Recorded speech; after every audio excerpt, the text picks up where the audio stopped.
তো মুড়িত জেনাৰেলি 100 গ্ৰাম মুড়িত জেনাৰেলি কি হয় আপনাৰ ক্যালোৰি থাকে 402 মান ক্যালোৰি থাকে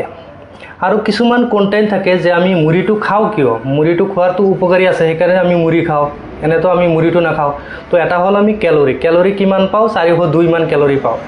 আৰু কি হয় ফ্যাটটো বহুত কম পৰিমাণ থাকে 0.5 গ্ৰাম ফ্যাট থাকে কোলেস্ট্ৰল 0 থাকে তো হাৰ্টৰ পেশেন্টে বা কোলেস্ট্ৰল থকা পেশেন্টে মুড়ি খাব পাৰে তাৰ কোনো বাধা নাই তাৰ পিছত কিছুমান ইলেক্ট্ৰোলাইট থাকে যেনেকা সোডিয়াম নিমখৰ মাত্ৰা থাকে 3 mg মান নিমখৰ মাত্ৰা থাকে পটাছিয়ামটো 113 mg থাকে আৰু প্ৰটিনটো 6.3 গ্ৰাম মান প্ৰটিন থাকে আৰু ক্যালসিয়াম থাকে 6 mg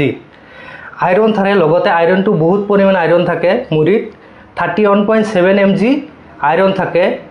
আৰু ডায়েটাৰি ফাইবাৰ থাকে 1.7 গ্ৰাম